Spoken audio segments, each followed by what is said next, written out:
Good morning. Okay. തുടങ്ങാം. അപ്പൊ ഇന്നത്തെ ക്ലാസ് സ്റ്റാർട്ട് ചെയ്യാം കേട്ടോ.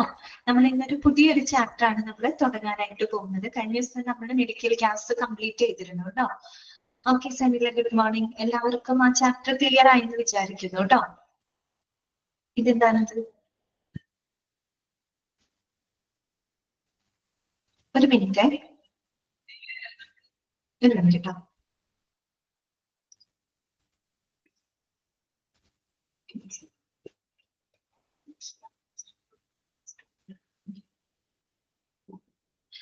അപ്പോ ഇത് നമ്മൾ പുതിയൊരു ചാപ്റ്റർ ആണ് തുടങ്ങാനായിട്ട് പോകുന്നത് കേട്ടോ. ഏതാണ്? മെഡിക്കൽ എക്യുപ്മെന്റ്സ് കേട്ടോ. പുതിയൊരു ചാപ്റ്റർ ആണ്, വലിയ ചാപ്റ്റർ ആണ്, പക്ഷെ എളുപ്പമുള്ള ചാപ്റ്റർ ആണ് കേട്ടോ. നമുക്ക് കുറേയധികം മെഡിക്കൽ എക്യുപ്മെന്റുകൾ അതിനകത്ത് പഠിക്കാനായിട്ടുണ്ട്. 43 പഠിക്കാനുണ്ട് കേട്ടോ. 43 പഠിക്കാനായിട്ടുള്ളത്. കുറെയൊക്കെ നമുക്ക് ഫെമിലിയർ ആയിട്ടുള്ളതാണ് കേട്ടോ.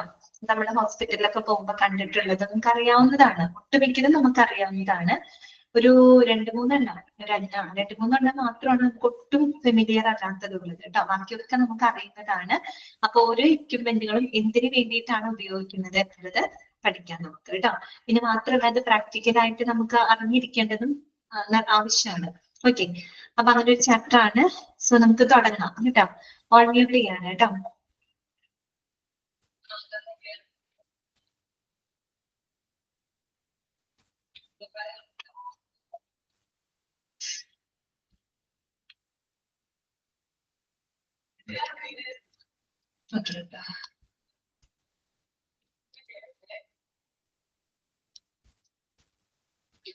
മെഡിക്കൽ എക്യുപ്മെന്റ്സ് കേട്ടോ.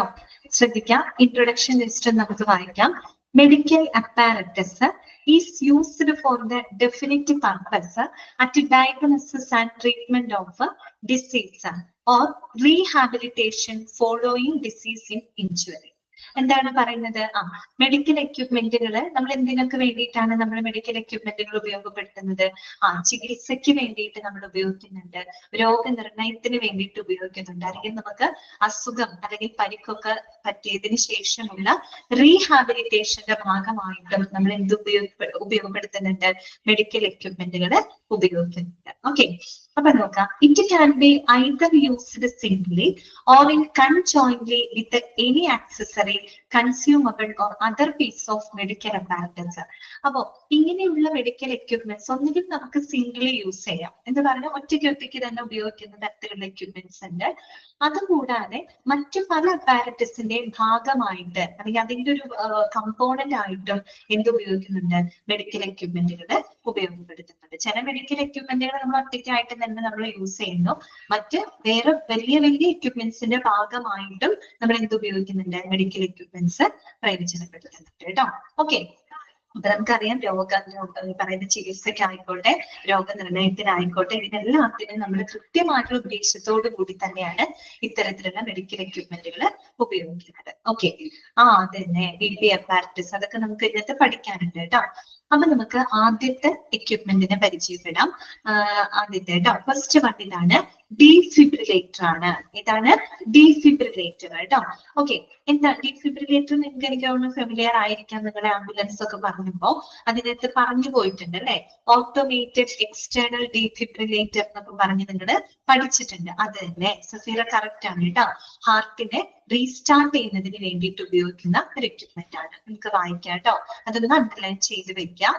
Defibrillators are equipment that bring back a normal heartbeat by sending an electric pulse shock to the heart. അതാണ് അതിന്റെ സെന്റൻസ് കേട്ടോ. അണ്ടർലൈൻ ചെയ്ത് വെക്കാം. Defibrillators are the equipment that bring back a normal heartbeat by sending an electric pulse shock to the heart. നമ്മൾ ഹൃദയത്തിലോട്ട് ഒരു electric shock കൊടുത്തുകൊണ്ട് നമ്മുടെ എന്താണ് സാധാരണ ഹൃദയമിടിപ്പ് തിരികെ കൊണ്ടുവരുന്നതിനായിട്ട് സഹായിക്കുന്ന ഒരു എക്യുപ്മെന്റ് ആണിത് ഡീഫിബ്രിലേറ്റർ എന്ന് പറയുന്നത്. മനസ്സിലായോ? അപ്പൊ നമ്മൾ ഹാർട്ടിലേക്ക് എന്താ കൊടുക്കുന്നത്? ഒരു ഇലക്ട്രിക് ഷോക്കാണ് നമ്മൾ കൊടുക്കുന്നത് അല്ലെ. ഒരു ഇലക്ട്രിക് ഷോക്ക് കൊടുത്തുകൊണ്ട് ഹൃദയത്തിലേക്ക് അയച്ചിട്ട് സാധാരണ ഹൃദയമിടിപ്പ് റെസ്യൂം ചെയ്യുന്നതിന് വേണ്ടിയിട്ട് വീണ്ടെടുക്കുന്നതിനായിട്ട് നമ്മൾ ഉപയോഗിക്കുന്ന ഡീഫിബ്രിലേറ്റർ എന്ന് പറയുന്നത്. ആ സെന്റൻസ് നോട്ട് ചെയ്ത് വെച്ചാൽ മതി കേട്ടോ. അടുത്തത് various types of defibrillators work in different ways. പല തരത്തിലുള്ള ഡിഫിബ്രിലേറ്ററുകൾ ഉണ്ട് കേട്ടോ.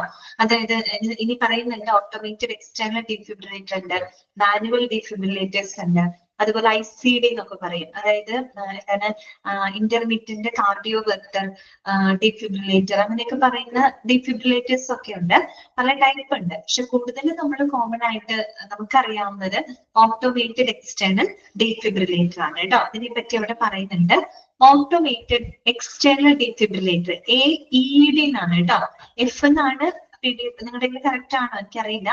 AF ആണെങ്കിൽ അതൊന്ന് തിരുത്തണം കേട്ടോ. AED എന്നാക്കണം കേട്ടോ. E ആണ് ഓട്ടോമേറ്റഡ് എക്സ്റ്റേണൽ E ആണ് കേട്ടോ. ഓട്ടോമേറ്റഡ് എക്സ്റ്റേണൽ ഡിഫിബ്രിലേറ്റർ എന്നാണ് കേട്ടോ AED. Okay, which are commonly seen in many public spaces are used to save the lives of people who experience a cardiac arrest. അതായത് ഇത്തരത്തിലുള്ള automated external defibrillator പല public പ്ലേസുകളിലും കാണാറുണ്ട്. നമ്മൾ കണ്ടിട്ടുണ്ടോ എന്ന് അറിയില്ല, എങ്കിലും ചില എന്താ പറയാ എയർപോർട്ട് അല്ലെങ്കിൽ ചില റെയിൽവേ സ്റ്റേഷനിലൊക്കെ ഉണ്ടാവാറുണ്ട്. അധികം കണ്ടിട്ടുണ്ടാവില്ല, എങ്കിലും ഉണ്ട് കേട്ടോ, ഉള്ള സ്ഥലങ്ങളുണ്ട്. അപ്പൊ ഇത്തരത്തിലുള്ള automated external defibrillator cardiac arrest മൂലമൊക്കെ പെട്ടെന്ന് ആളുകളിൽ കുഴഞ്ഞു വീഴോ അങ്ങനെയൊക്കെ സംഭവിക്കുകയാണെങ്കിൽ ആ ഒരു ഹാർട്ടിന് റിസ്യൂം ചെയ്യുന്നതിന് വേണ്ടിയിട്ട് ഉപയോഗിക്കുന്ന എക്യുപ്മെന്റ് ആണ് കേട്ടോ. അതിന്റെ പിക്ചർ അവിടെ കൊടുത്തിട്ടുണ്ട്, കണ്ടല്ലോ, പിക്ചർ കണ്ടല്ലോ നിങ്ങള്.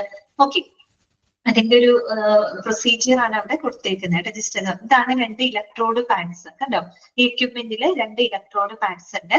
ഈ ഇലക്ട്രോഡ് പാഡ്സ് എങ്ങനെയാണ് പേഷ്യന്റിന്റെ ശരീരത്തിൽ വെക്കുന്നതെന്നുള്ളത് നിങ്ങൾക്ക് കാണാൻ പറ്റും. ഒരെണ്ണം റൈറ്റ് ഷോൾഡറിലായിട്ടാണ് വെക്കുന്നത്, മറ്റൊരെണ്ണം നമ്മുടെ ഹാർട്ട് ഏകദേശം ഹാർട്ടിന്റെ താഴെയായിട്ട് ലെഫ്റ്റ് ഷോൾഡറിന്റെ ഭാഗത്താണ് വെക്കുന്നത്. 2 ഇലക്ട്രോഡ് പാഡ്സുകൾ ഉണ്ട്. ദെൻ ഇവിടെ പറയുന്നുണ്ട് ആദ്യത്തെ സ്റ്റെപ്പിൽ ടേൺ ഓൺ AED, അതായത് ഓട്ടോമേറ്റഡ് എക്സ്റ്റേണൽ ഡിഫിബ്രിലേറ്റർ നമ്മൾ ഓൺ ചെയ്യുന്നു. അറ്റാച്ച്ഡ് ഇലക്ട്രോഡ് പാഡ്സ്, അതിനുശേഷം ഈ 2 ഇലക്ട്രോഡ് പാഡുകൾ നമ്മൾ ഈ പറയുന്ന ചെസ്റ്റിൽ വെക്കുകയാണ്, പേഷ്യന്റ് ചെസ്റ്റിൽ വെക്കുന്നു. അതിനുശേഷം 3ാമത്തെ സ്റ്റെപ്പില് AED അനലൈസിസ് കാർഡിയാക് റിതം, അതായത് ഈ പറയുന്ന ഓട്ടോമേറ്റഡ് എക്സ്റ്റേണൽ ഡിഫിബ്രിലേറ്റർ ആ കാർഡിയാക് റിതം കറക്റ്റ് ആയിട്ട് അവർ അനലൈസ് ചെയ്യും. ഷോക്ക് കൊടുക്കണോ, ഒരു ഷോക്ക് ആവശ്യമുണ്ടോ എന്നൊക്കെ ഒന്ന് ചെക്ക് ചെയ്യാനായിട്ട് ഹാർട്ട് റിതം അവർ ചെക്ക് ചെയ്യുന്നു. ദെൻ 4ാമത്തെ press the shock button, shock ആവശ്യമാണെങ്കിൽ എല്ലാം ഓക്കെ ആണെങ്കിൽ അവര് പ്രസ് ദ ഷോക്ക് ബട്ടൺ കൊടുക്കുന്നു. അപ്പൊ അങ്ങനെ ചിലപ്പോ ഒരു ഷോക്കിലൊന്ന് ചിലപ്പോൾ റിസ്യൂം ചെയ്ത് വന്നോളുന്നില്ല കേട്ടോ. അപ്പൊ അത് 2ഓ 3ഓ ഷോക്കൊക്കെ ചിലപ്പോൾ കൊടുക്കേണ്ടതായിട്ട് വരും. നിങ്ങള് ഈ സിനിമ കണ്ടിട്ടുണ്ടോ? രാജാറാണി എന്ന് പറഞ്ഞിട്ടൊരു സിനിമയുണ്ട്. അതെ എനിക്ക് എത്ര ഞാനത് പറയാൻ വന്നത്. അതിനകത്ത് നസ്രിയ ആക്സിഡന്റ് ഒക്കെ സംഭവിച്ചിട്ട് മരിക്കാൻ പോകുന്ന സമയത്ത് വെക്കുന്ന ഒരു സംഭവമില്ല, അതാണ് കേട്ടോ ഡിഫിബ്രിലേറ്റർ എന്ന് പറയുന്നത്. ഓക്കെ, ക്ലിയർ ആണല്ലോ. അപ്പൊ ആദ്യത്തെ സെന്റൻസ് മാത്രം പഠിച്ചു വെച്ചാൽ മതി. എളുപ്പമാണ് കേട്ടോ, ചാപ്റ്റർ ഭയങ്കര എളുപ്പമാണ്. ഓരോ എക്യുപ്മെന്റ് എന്തിനു വേണ്ടി ഉപയോഗിക്കുന്നത് മാത്രം നിങ്ങൾ അറിഞ്ഞിരുന്നാൽ മതി കേട്ടോ. ഓക്കെ, സഫീറ പറയാൻ നോക്കിയതാണ്. ഓക്കെ, അപ്പൊ നമ്മളെല്ലാവരും ഒരുപോലെ ചിന്തിച്ചു എങ്കിലും. ഓക്കെ, അടുത്തത് കേട്ടോ 2ാമത്തെയാണ് തെർമോമീറ്റർ കേട്ടോ. തെർമോമീറ്റർ ഒക്കെ നമുക്കറിയാം അല്ലെ, നിങ്ങൾ കണ്ടിട്ടുള്ളതാണ്. അപ്പൊ ഈ തെർമോമീറ്ററിന്റെ പിക്ചേഴ്സ് ഒക്കെ അവിടെ കൊടുത്തിട്ടുണ്ട്. അപ്പൊ 4 ടൈപ്പ് തെർമോമീറ്ററുകളാണ് നമുക്ക് പഠിക്കാനായിട്ടുള്ളത് കേട്ടോ. 4 ഉണ്ട്. ഫസ്റ്റ് വൺ വരുന്നത് ഡിജിറ്റൽ തെർമോമീറ്റർ ആണ് കേട്ടോ. ഈ ചിത്രം കണ്ടോ നിങ്ങള്? എനിക്ക് തോന്നുന്നു മിക്കവരുടെ വീട്ടിലൊക്കെ ചിലപ്പോൾ ഉണ്ടാവാം, പ്രത്യേകിച്ച് കുഞ്ഞുങ്ങളൊക്കെ ഉള്ള വീടുകളിൽ ചിലപ്പോ അമ്മമാരൊക്കെ പൊതുവെ മേടിച്ചു വെക്കാറുണ്ട് അല്ലെ. ഓക്കെ, ഡിജിറ്റൽ തെർമോമീറ്റർ ആണ് കേട്ടോ. എന്താണ്? It gives the fastest and most accurate result അല്ലെ. ഏറ്റവും വേഗതയേറിയ ഏറ്റവും കൃത്യമായിട്ടുള്ള റിസൾട്ട് തരുന്നതാണ് ഡിജിറ്റൽ തെർമോമീറ്റർ. നമുക്ക് ഈസി ആയിട്ട് ഉപയോഗിക്കാൻ എളുപ്പമാണ് അല്ലെ. ഓക്കെ, അപ്പൊ ഡിജിറ്റൽ തെർമോമീറ്റർ ജസ്റ്റ് ഒന്ന് അണ്ടർലൈൻ ചെയ്ത് വെച്ചോളൂ കേട്ടോ. It is the fastest and most accurate result, ഏറ്റവും വേഗതയിലും ഏറ്റവും കൃത്യമായിട്ടുള്ള റിസൾട്ട് തരുന്ന ഒരു തെർമോമീറ്റർ ആണ് കേട്ടോ. ഡിജിറ്റൽ തെർമോമീറ്ററിന്റെ പിക്ചർ അവിടെ കൊടുത്തിട്ടുണ്ട്. അടുത്തതാണ് 2ാമത്തെയാണ് ഇലക്ട്രോണിക് ഇയർ തെർമോമീറ്റർ. എന്റെ പിക്ചർ അവിടെ കൊടുത്തിട്ടില്ല, ഒന്ന് കാണിച്ചു തരാം കേട്ടോ ഞാൻ. ഇലക്ട്രോണിക് ഇയർ തെർമോമീറ്റർ, പേരിൽ തന്നെ കിടപ്പുണ്ട്. ഇയർ തെർമോമീറ്റർ ആണ്, ചെവിയിലാണ് അത് വെക്കുന്നത് കേട്ടോ. നോക്കാം നമുക്ക്. ടിംപാനിക് ഓർ ഇയർ തെർമോമീറ്റർ, കാർന്നാണ് ഇയർ എന്നാണ് കേട്ടോ അത്. Ear thermometers measures the temperature inside the ear canal by the way of infrared ray technology. Underline ചെയ്ത് വെക്കുക കേട്ടോ. ആദ്യം നിങ്ങൾ പഠിക്കേണ്ടത് ഇലക്ട്രോണിക് ഇയർ തെർമോമീറ്ററിനെ പറയുന്ന മറ്റൊരു പേരാണിത് ടിംപാനിക് തെർമോമീറ്റർ. എന്താണ് പറയാ? Tympanic thermometer. മറന്നു പോകരുത് കേട്ടോ. ഇലക്ട്രോണിക് ഇയർ തെർമോമീറ്ററിനെ പറയുന്ന മറ്റൊരു പേരാണ് ടിംപാനിക് തെർമോമീറ്റർ. ക്വസ്റ്റ്യൻ പേപ്പറിന് അത് ടിംപാനിക് തെർമോമീറ്ററിനെ പറ്റി ഞങ്ങൾ പഠിച്ചിട്ടില്ലല്ലോ എന്ന് വിചാരിക്കരുത്. ഇയർ തെർമോമീറ്ററിനെ പറയുന്ന മറ്റൊരു പേരാണ് കേട്ടോ ടിംപാനിക് മെംബ്രെയിൻ എന്ന് കേട്ടിട്ടുണ്ടോ? നമ്മുടെ ഇയർ ഡ്രം ആണ്. നമ്മുടെ കർണപടം അല്ലെങ്കിൽ നമ്മുടെ ചെവിക്കകത്തൊരു ഇയർ ഡ്രം ഉണ്ടല്ലോ, അതിനെയാണ് പറയുന്നത്. ടിംപാനിക് മെംബ്രെയിൻ എന്നാണ് ഇതിന് പറയുക കേട്ടോ. അതായത് നമ്മുടെ ഈ ടിംപാനിക് മെംബ്രെയിനിൽ അവിടെ നിന്ന് വരുന്ന ഹീറ്റ് ഉണ്ടല്ലോ, ആ ചൂടിന് എന്ത് ചെയ്യുന്നു? ഈ പറയുന്ന ടിംപാനിക് തെർമോമീറ്ററിനകത്ത് ഇൻഫ്രാറെഡ് സെൻസറുകൾ ഉണ്ട്. ഇൻഫ്രാറെഡ് റേ ടെക്നോളജിയാണ് അവിടെ ഉപയോഗിക്കുന്നത്. ഈ ഒരു തെർമോമീറ്ററിനകത്ത് ഇൻഫ്രാറെഡ് സെൻസറുകൾ ഉണ്ട്. അപ്പൊ ഈ സെൻസറിൽ നമ്മൾ ഇത് ഇയറിന്റെ അവിടെ വെക്കും, പ്രത്യേകിച്ച് നമ്മുടെ ടിംപാനിക് മെംബ്രെയിൻ ഇയർ ഡ്രമ്മിന്റെ ഭാഗത്ത് വെക്കുമ്പോൾ നമ്മുടെ ബോഡിയുടെ ഹീറ്റ് ഈ ടിംപാനിക് മെംബ്രെയിനിലൂടെ വരുന്ന ആ ഹീറ്റിനെ ഈ പറയുന്ന സെൻസറുകൾ ക്യാപ്ചർ ചെയ്യും. സെൻസറുകൾ ക്യാപ്ചർ ചെയ്തിട്ട് കറക്റ്റ് ടെമ്പറേച്ചർ അതിൽ എക്സിബിറ്റ് ചെയ്ത് കാണിക്കും. ഓക്കെ, ഇത്രയേ ഉള്ളൂ. ഇൻഫ്രാറെഡ് റേ ടെക്നോളജി ഉപയോഗിച്ചുകൊണ്ട്, കാര്യം ഈ തെർമോമീറ്ററിനകത്ത് ഇൻഫ്രാറെഡ് സെൻസറുകൾ ഉണ്ട്. ഈ സെൻസറുകൾ നമ്മുടെ ടിംപാനിക് മെംബ്രെയിനിൽ നിന്ന് വരുന്ന ഹീറ്റിനെ അബ്സോർബ് ചെയ്ത് ക്യാപ്ചർ ചെയ്തുകൊണ്ട് ആ ഒരു ബോഡി ടെമ്പറേച്ചർ അവിടെ എക്സിബിറ്റ് ചെയ്ത് കാണിക്കും. ഇതിന്റെ ഒരു ഗുണം എന്താന്ന് വെച്ചാൽ വിത്തൗട്ട് ടച്ചിങ് ദ സ്കിന്നിൽ ടച്ച് ചെയ്യേണ്ട ആവശ്യമില്ല. സെൻസർ ആണല്ലോ, ജസ്റ്റ് ഇങ്ങനെ ഒന്ന് കാണിക്കുമ്പോൾ തന്നെ നമുക്ക് ആ ഒരു ടെമ്പറേച്ചർ അറിയാനായിട്ട് പറ്റും. അപ്പൊ ഇങ്ങനെയുള്ളതിന്റെ ഒരു ഗുണം എന്താണെന്ന് അറിയാമോ? സ്കിന്നിൽ ടച്ച് ചെയ്യാത്തത് കൊണ്ട് തന്നെ നമുക്ക് വലിയ ഡിസ്കംഫർട്ട് ഉണ്ടാവില്ല. അതുപോലെ തന്നെ it will reduce the risk of contamination. നമ്മൾ ഈ ബോഡിയിൽ ടച്ച് ചെയ്യുമ്പോൾ ഉണ്ടാകുന്ന ആ ഒരു കണ്ടാമിനേഷൻ നമുക്ക് ഒഴിവാക്കാൻ പറ്റും. അതുപോലെ നമുക്ക് ഉണ്ടാകുന്ന ഒരു ഡിസ്കംഫർട്ട് ഒക്കെ ഒഴിവാക്കാനായിട്ട് സാധിക്കും. ഓക്കെ, അതൊക്കെ ഏറ്റവും ലേറ്റസ്റ്റ് ആയിട്ട് ഉപയോഗിക്കുന്ന തെർമോമീറ്റർ ആണെന്ന് മാത്രം കേട്ടോ. അപ്പൊ നമ്മുടെ വായിക്കാം, tympanic or year thermometers that measure the temperature inside the year canal by the way of infrared ray technology. അതിന്റെ പിക്ചർ ഒന്ന് കാണിച്ചു തരാം കേട്ടോ.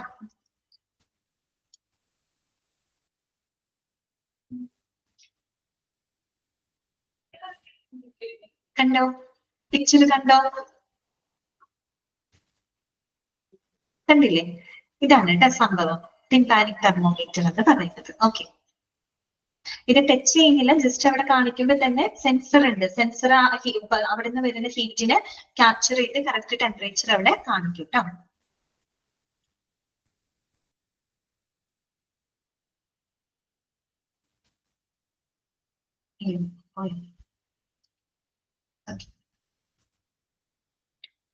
സ്ക്രീൻ കാണുന്നുണ്ടല്ലോ? ഓക്കെ, നെക്സ്റ്റ് വരുന്നതാണ് ഫോർഹെഡ് തെർമോമീറ്റർ കേട്ടോ. അത് കണ്ടിട്ടുണ്ടാവും, ഡോക്ടേഴ്സിന്റെ കയ്യിലൊക്കെ ഹോസ്പിറ്റലിൽ പോകുമ്പോൾ കണ്ടില്ലേ? ഈ സംഭവമാണ് കേട്ടോ. നമ്മുടെ നെറ്റിയുടെ ഭാഗത്ത് അങ്ങനെ കാണിക്കുമ്പോൾ തന്നെ നമുക്കത് ആ ടെമ്പറേച്ചർ കിട്ടും. അവിടെ ഉപയോഗിക്കുന്നത് എന്ത് തന്നെയാണ്? ഇൻഫ്രാറെഡ് സെൻസറുകൾ തന്നെയാണ് അതിനകത്തും യൂസ് ചെയ്യുന്നത് കേട്ടോ. Forehead thermometers. Forehead thermometers utilise infrared sensors. Screen വന്നിട്ടില്ലേ? നോക്കട്ടെ, ഒരു മിനിറ്റ്.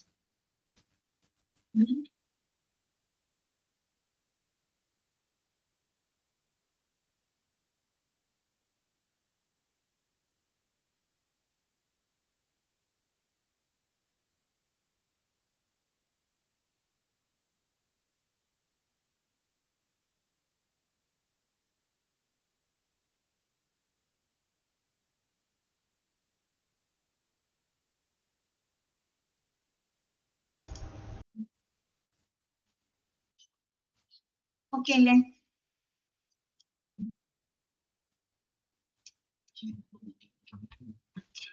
അപ്പം ഫോർഹെഡ് തെർമോമീറ്റർ എന്ന് പറഞ്ഞു കഴിഞ്ഞാല് എന്താണ്? Forehead thermometers utilise infrared sensors to measure the temperature. Okay, clear? അറിയാലോ, ഡോക്ടേഴ്സിന്റെ കയ്യിലൊക്കെ നിങ്ങൾ കണ്ടിട്ടുണ്ടായിരിക്കും. ഇതുപോലെ തന്നെ ഇൻഫ്രാറെഡ് സെൻസർ ജസ്റ്റ് ഇവിടെ നിന്ന് കാണിക്കുമ്പോൾ തന്നെ നമുക്ക് ആ ടെമ്പറേച്ചർ അറിയാനായിട്ട് ഇവിടെ എക്സിബിറ്റ് ചെയ്ത് കാണിക്കും കേട്ടോ.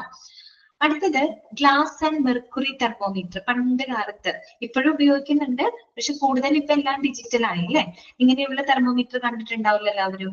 Mercury thermometers that give the precise temperature readings and can be used orally, rectally or under the arm ട്ടോ.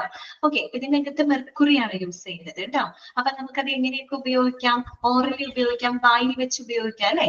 പിന്നെ റെക്ടലി എന്ന് വെച്ച് കഴിഞ്ഞാൽ നമ്മൾ ഈ പറയുന്ന മലദ്വാരം അങ്ങനെയുള്ള ഭാഗം, പ്രത്യേകിച്ച് കുഞ്ഞു ഭാഗങ്ങൾക്കൊക്കെ അങ്ങനെ ചെയ്യാറുണ്ട് കേട്ടോ. പിന്നെ അണ്ടർ ദ ആം കേട്ടോ. ഓക്കെ, അണ്ടർ ദ ആമിലും വെച്ച് നമുക്ക് ഇത്തരം തെർമോമീറ്ററുകൾ ഉപയോഗിക്കാം കേട്ടോ. ഓക്കെ, ക്ലിയർ ആണോ? ഓക്കെ അല്ലേ? ഇതൊക്കെ എല്ലാവർക്കും അറിയാവുന്ന കാര്യങ്ങളാണ്. അടുത്തത് കേട്ടോ, നെക്സ്റ്റ് വരുന്നതാണ് ബ്ലഡ് പ്രഷർ അപ്പാരറ്റസ് കേട്ടോ. Blood pressure apparatus. ഓക്കെ, ഇതെല്ലാവർക്കും അറിയാം. നമ്മളെല്ലാം എപ്പോഴും ഹോസ്പിറ്റലിൽ പോകുമ്പോഴായാലും എവിടെ പോകുമ്പോഴും ആദ്യം തന്നെ എന്ത് നോക്കും? BP ചെക്ക് ചെയ്യും അല്ലെ. ഇതിന് പറയുന്ന പേരെന്താണെന്ന് അറിയോ? സ്വിഗ്മോ മാനോമീറ്റർ എന്നാണ് പറയാ കേട്ടോ. എന്താണ് പറയാ? സ്വിഗ്മോ മാനോമീറ്റർ. അഥവാ BP അപ്പാരറ്റസ് എന്ന് പറയുന്നതിനേക്കാളും നല്ലത് നമ്മൾ പറയുന്നത് എന്ത് പറയാ? സ്വിഗ്മോ മാനോമീറ്റർ എന്നാണ് ഇതിനെ പറയുന്നത് കേട്ടോ. ഓക്കെ, നമുക്ക് വായിക്കാം. Blood pressure gauge or blood pressure monitor is an equipment that is used to measure the blood pressure എന്നാണ് കേട്ടോ. ലോസ്റ്റ് പ്രഷർ എന്ന് എടുക്കേണ്ട, ബ്ലഡ് പ്രഷർ കേട്ടോ. രക്തസമ്മർദ്ദം മെഷർ ചെയ്യുന്നതിന് വേണ്ടിയിട്ട് ഉപയോഗിക്കുന്ന എക്യുപ്മെന്റ് ആണ് എന്ത്? BP അപ്പാരറ്റസ് അല്ലെ. പേരിൽ തന്നെ കിടപ്പുണ്ട്, ബ്ലഡ് പ്രഷർ മോണിറ്റർ. ഇനി അതിന്റെ മറ്റൊരു പേര് എന്താണ്? സ്വിഗ്മോ മാനോമീറ്റർ എന്നാണ് പറയാ കേട്ടോ. A sphygmomanometer that includes an inflatable cuff, a measuring unit and a mechanism for inflation which can be handled manually. എന്താണ് പറയുന്നത്? ഈ ഒരു സ്വിഗ്മോ മാനോമീറ്ററിന് ഒരു ഇൻഫ്ലേറ്റബിൾ കഫ് ഉണ്ട് അല്ലെ. ഇതാണ് കാണിച്ചിരിക്കുന്നത്. ഇൻഫ്ലേറ്റബിൾ കഫ് എന്ന് പറഞ്ഞാൽ it is a rubber bladder ആണ് കേട്ടോ. അതൊരു റബ്ബർ ബ്ലാഡർ ആണ്. That is covered in cloth. Okay, that wraps around our arm. എന്ന് വെച്ചാൽ നമ്മുടെ കൈയുടെ ഇവിടെ ഭാഗത്ത് റാപ്പ് ചെയ്യില്ലേ, അവർ ചുറ്റി വെക്കുന്ന സമയത്ത് ഒരു ശരിക്കും പറഞ്ഞ ഒരു റബ്ബർ ബ്ലാഡർ ആണ്. അത് ക്ലോത്തിൽ ഇങ്ങനെ കവർ ചെയ്തിരിക്കുന്നു എന്ന് മാത്രം. അത് നമ്മുടെ ആമിന്റെ ഭാഗത്ത് റാപ്പ് ചെയ്യുന്നു അല്ലെ. ഓക്കെ, ഈ ഒരു ഭാഗമാണ് അതിന് ഇൻഫ്ലേറ്റബിൾ കഫ് എന്നാണ് പറയാ കേട്ടോ. പിന്നെ മെഷറിംഗ് യൂണിറ്റ് കാണാലോ, ഇവിടെ ഒരു മെഷറിംഗ് യൂണിറ്റ് ഉണ്ട്. അത് കൂടാണ്ട് എന്റെ മെക്കാനിസം ഫോർ ഇൻഫ്ലേഷൻ അല്ലെ. എങ്ങനെയാണ് ഇൻഫ്ലേറ്റ് ചെയ്യാനുള്ള ഒരു മെക്കാനിസം കേട്ടോ. ഇവിടെ ഒരു ബൾബ് പമ്പ് കാണാം നിങ്ങൾക്ക്. ഓക്കെ, അതിങ്ങനെ പ്രസ് ചെയ്യുമ്പോഴേ നമുക്കറിയാലോ അത് ടൈറ്റ് ആണ് ഭയങ്കരമായിട്ട് അല്ലെ. സോ അതാണ് കേട്ടോ BP അപ്പാരറ്റസ് അഥവാ സ്വിഗ്മോ മാനോമീറ്റർ എന്നാണ് പറയുന്നത് കേട്ടോ. ഓപ്ഷൻ ആയിട്ട് സ്വിഗ്മോ മാനോമീറ്റർ എന്ന് കാണുമ്പോൾ സംഭവം ഇത് തന്നെയാണ്, BP അപ്പാരറ്റസ് തന്നെയാണ് കേട്ടോ. ലോസ്റ്റ് പ്രഷർ ആക്കണ്ട, അത് ഒരു കൺഫ്യൂസിംഗ് ആണ്. ബ്ലഡ് പ്രഷർ എന്നാക്കിയാൽ മതി കേട്ടോ. Blood pressure. Okay, lost pressure എന്ന് എടുക്കുന്ന ബ്ലഡ് പ്രഷർ എന്ന് എടുത്താൽ മതി കേട്ടോ. ഓക്കെ, അടുത്തതാണ് ലാരിംഗോസ്കോപ്പ് കേട്ടോ. നെക്സ്റ്റ് വരുന്നതാണ് ലാരിംഗോസ്കോപ്പ്. ഓക്കെ, എന്തിനായിരിക്കും ലാരിംഗോസ്കോപ്പ് ഉപയോഗിക്കുന്നത്?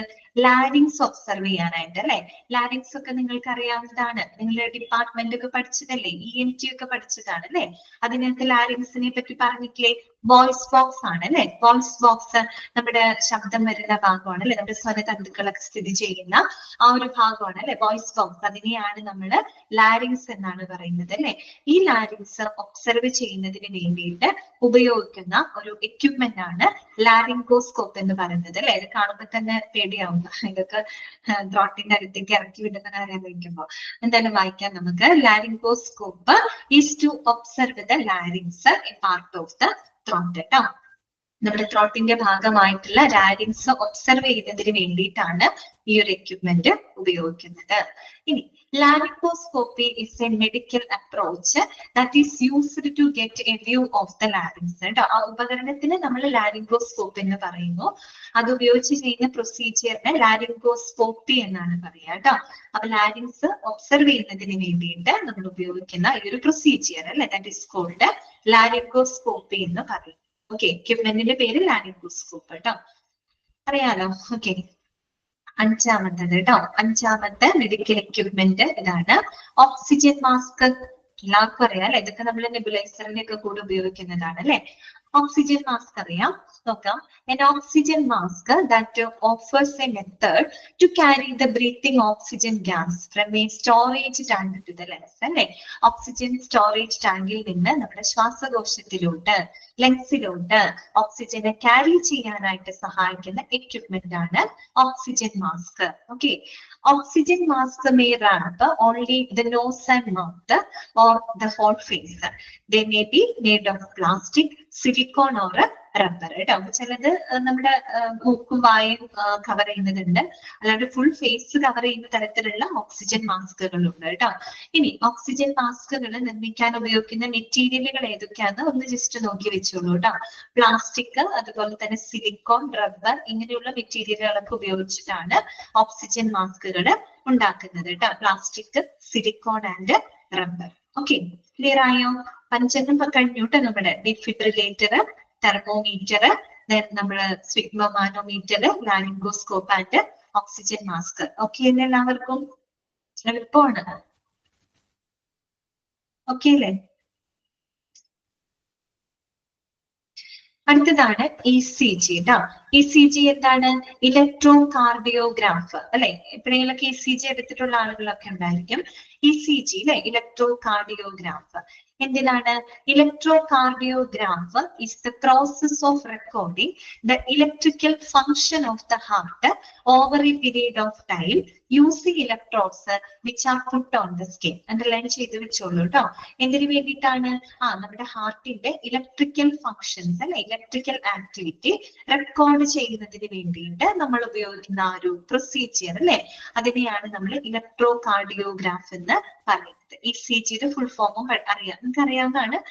ഓക്കെ, ഇലക്ട്രോ കാർഡിയോഗ്രാഫ് കേട്ടോ. നമ്മുടെ ഹാർട്ടിന്റെ ഇലക്ട്രിക്കൽ ആക്ടിവിറ്റി, ഇലക്ട്രിക്കൽ ഫംഗ്ഷൻ എന്ത് ചെയ്യുന്നതിന് വേണ്ടിയിട്ട് റെക്കോർഡ് ചെയ്യുന്നതിനുള്ള പ്രോസസ് ആണ് ഇലക്ട്രോ കാർഡിയോഗ്രാഫ് അല്ലെ. അതിന് വേണ്ടിയിട്ട് ധാരാളം ഇലക്ട്രോഡുകൾ ഈ പിക്ചറിൽ നിങ്ങൾക്ക് കാണാം അല്ലെ. ഇങ്ങനത്തെ ഇലക്ട്രോഡ്സ് ഉണ്ടായിരിക്കും. അത് നമ്മുടെ സ്കിന്നിൽ, നമ്മുടെ ചെസ്റ്റിന്റെ ഭാഗത്ത് സ്കിന്നിൽ അറ്റാച്ച് ചെയ്തുകൊണ്ടാണ് ആ ഒരു ഇലക്ട്രിക്കൽ ആക്ടിവിറ്റി അവിടെ റെക്കോർഡ് ചെയ്യുന്നത്. ഓക്കെ, അടുത്തത് എന്താണ്? Weighing machine. എല്ലാവർക്കും അറിയാവുന്നതാണ് അല്ലെ. വെയിങ് മെഷീൻ അഥവാ ഡിജിറ്റൽ സ്കെയിൽ എന്ന് പറയും കേട്ടോ. ഈ രണ്ട് ടൈപ്പും കണ്ടിട്ടുണ്ടായിരിക്കും. ഇത് ഡിജിറ്റൽ സ്കെയിലാണ് കേട്ടോ. ഇത് ഡിജിറ്റൽ സ്കെയില്, ഇത് സാധാരണയുള്ള വെയിങ് മെഷീൻ. ഓക്കെ, നമുക്ക് നോക്കാം. ഡിജിറ്റൽ സ്കെയിൽ മറ്റൊരു പേരാണ് കേട്ടോ. A digital scale is a kind of electronic weighing machine which measures many readings that include body weight, body fat, BMI, etc. BMI എന്താണ്? Body mass index എന്നാണ് കേട്ടോ. Okay, എഴുതി വെച്ചോളൂ. ബോഡി മാസ് ഇൻഡെക്സ് അറിയാവുന്നവരെ എഴുതി വെക്കണ്ട കേട്ടോ, അറിയാത്തവരെ എഴുതി വെച്ചേക്കാം. BMI എന്ന് പറഞ്ഞാൽ എന്താണ്? Body mass index. Okay, correct ആണ് കേട്ടോ സഫീറ. ബോഡി മാസ് ഇൻഡെക്സ് എന്നാണ് കേട്ടോ. അപ്പൊ ഇത്തരത്തില് നമ്മുടെ ശരീരഭാരം, നമ്മുടെ ശരീരത്തിലെ കൊഴുപ്പ്, അതുപോലെ BMI അല്ലെ, ബോഡി മാസ് ഇൻഡെക്സ്, അങ്ങനെയുള്ള റീഡിങ്ങുകളൊക്കെ മെഷർ ചെയ്യാനായിട്ട് ഉപയോഗിക്കുന്ന എന്താണ്? എക്യുപ്മെന്റ് ആണ് അല്ലെ, വെയിങ് മെഷീൻ അഥവാ ഡിജിറ്റൽ സ്കെയിൽ എന്നാണ് അതിനെ പറയുന്നത്. ഓക്കെ, അടുത്തതാണ് എന്ത്? ട്രോളീസ് അല്ലെ. ട്രോളീസ് നമ്മൾ ഹോസ്പിറ്റലൊക്കെ പോകുമ്പോൾ കണ്ടിട്ടില്ലേ? ഇതുപോലത്തെ ഒരുപാട് ട്രോളി ഒക്കെ കൊണ്ടുപോകുന്ന നടക്കുന്ന ആളുകളെയൊക്കെ നമ്മൾ കണ്ടിട്ടുണ്ട് അല്ലെ. Trolley. Okay, the objective of using trolleys in hospitals is to help to move things from one place to another place without any risk. നമുക്കറിയാം എന്തിനു വേണ്ടിയിട്ട് ട്രോളികൾ ഉപയോഗിക്കുന്നത്? ഹോസ്പിറ്റലില് സാധനങ്ങൾ അല്ലെ, പറയുന്ന സപ്ലൈസും എക്യുപ്മെന്റ്സുകളും മറ്റും ഒക്കെ ഒരു സ്ഥലത്ത് നിന്ന് മറ്റൊരു സ്ഥലത്തേക്ക് ട്രാൻസ്പോർട്ട് ചെയ്യുന്നതിന് വേണ്ടി, വലിയ റിസ്കുകളൊന്നും ഇല്ലാതെ ട്രാൻസ്പോർട്ട് ചെയ്യുന്നതിന് വേണ്ടിയിട്ട് സഹായിക്കുന്ന ഒരു എക്യുപ്മെന്റ് ആണ് ട്രോളി എന്ന് പറയുന്നത് കേട്ടോ. ട്രോളി തന്നെ പല ടൈപ്പ് ട്രോളികളുണ്ട് കേട്ടോ. അതാണ് അടുത്ത പറയുന്നത്.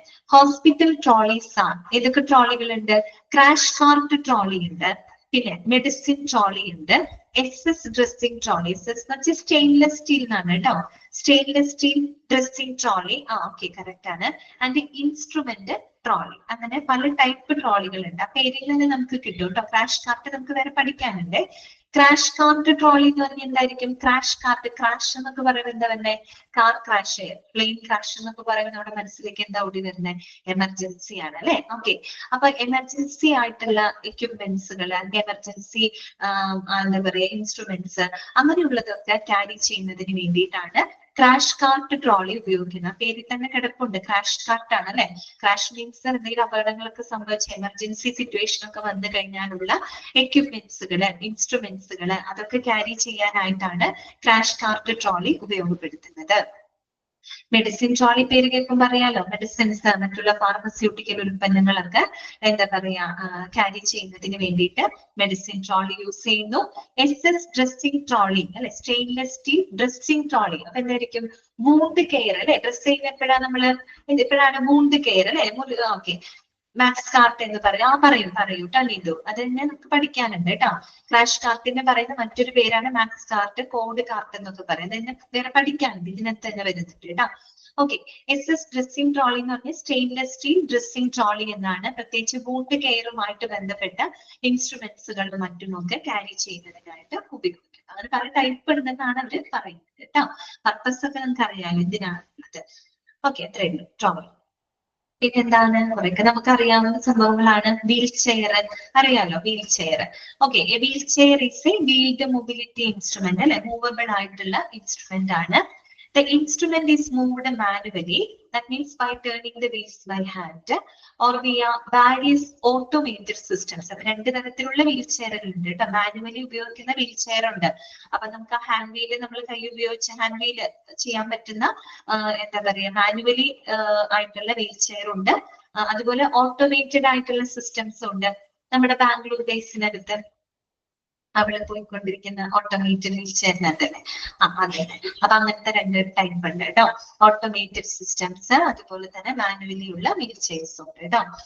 Okay, wheel chairs are used for the people who feel walking is difficult or impossible because of illness അല്ലെ. That means physiological or physical injury or disability. നമുക്ക് അറിയാവുന്ന കാര്യമാണ് അല്ലെ.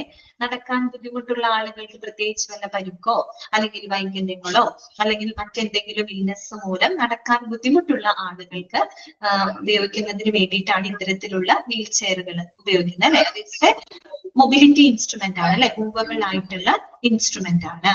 ഓക്കെ, അടുത്തതാണ് എന്ത്, സ്ട്രക്ചേഴ്സ്. ഇപ്പൊ നമുക്കറിയാം, നമ്മൾ എപ്പോഴും കാണുന്നതാണ് അല്ലെ സ്ട്രക്ചറുകൾ അല്ലെ.